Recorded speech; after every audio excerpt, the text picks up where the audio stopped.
Megacrit has a wild new patch, but since some father-in-laws didn't consider this when planning family vacations, we're filming this video here. Up first, Neow Sacrifice. It gives you a potion that heals you for half your life bar, stuns the enemy, and gives you a temporary curse that's removed after 5 combats. I've had one run with this relic and it was the most broken run I've had in a long time. The idea is that you have a temporary benefit, the potion, that you have to leverage to turn into long-term strength by farming elites. This relic does have hidden downsides, namely it holds one of your potion slots hostage, but I expect it's very good compared to Dowsing. The reward for Dowsing is that you get a card that is effectively a power potion, with the downside that you have to carry a curse for all of Act 1. I guess theoretically it's possible that you can path through 5 question marks in Act 1, but that's generally not how you get strong, and I feel like the downside of having this curse with no benefit for so long means you're like negative snowballing through the run.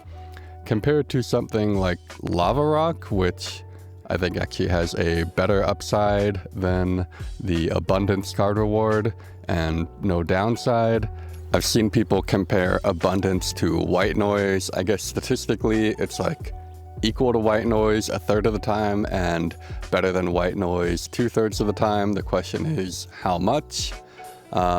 And I think that's going to depend on the character. Like, my guess is that it's best on Defect, where you have 2 huge hits in the form of Echo Form and Creative AI. For Regent that I played, I've had a ton of fights with Power Pot that weren't that good.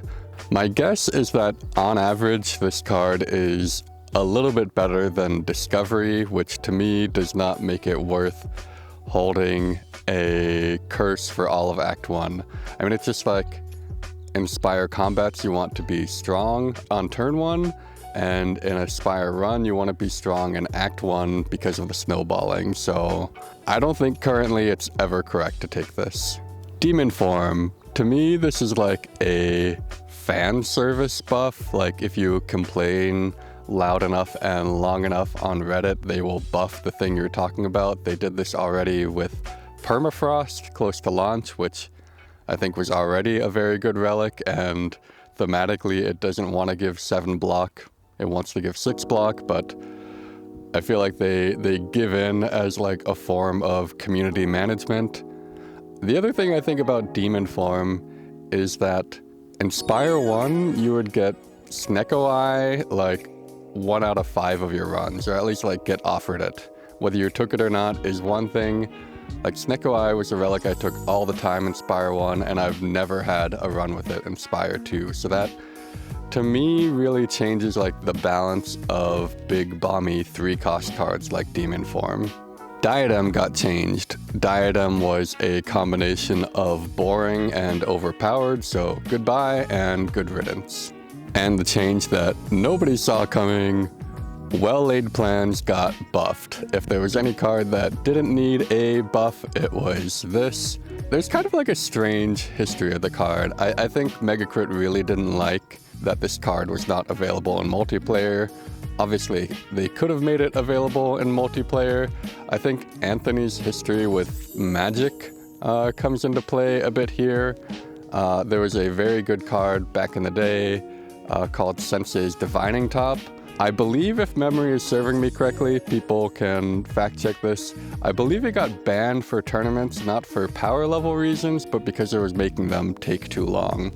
So until now, Well-Laid Plans was not available in multiplayer, and I think they wanted there to be like this more consistency between single player and multiplayer. Like, it's never stated anywhere that this card is not available. Obviously, the new buff is insane, but it also comes with a rarity shift, so it's possible that it makes the character weaker.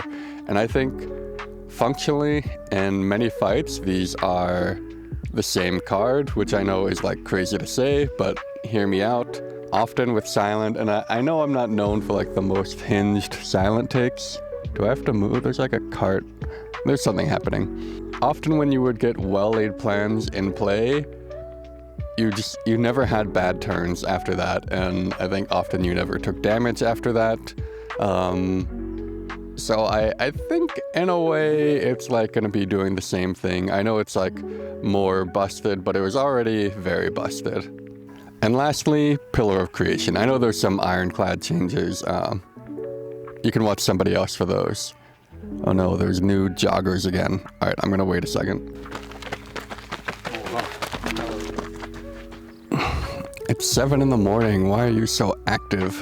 Okay, Pillar of Creation.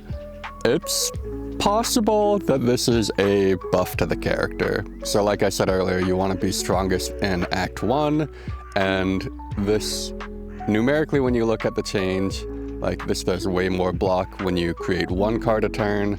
It's about the same, a little bit less now when you create 2 cards a turn, and worse when you're creating 3 or more cards a turn. It's stronger Act 1 boss when you want to really be farming quickly. And then obviously you're not going to get those like 30 block turns in Act 3 that you're used to getting. I do think this card is much less fun now. Like it's really like this power fantasy that you make this card pop off with like Crash Landing, or even better, like Shiv cards that you pick up from Colorful Philosophers or something else. I do know when watching One Pun Man Opum, he was saying that like Regalite is already so broken at 2 block per card that it shows you how busted Pillar of Creation was, and that he thought it needed a change. So I get why they changed it, and if you think about changing it numerically, like they could change Pillar of Creation to 2 block per card. Maybe they didn't want that it does the exact same thing as Regalite. So you can still live the dream by picking up Regalite. It's just gonna be less common. Thank you for watching, and I will go back to being on vacation.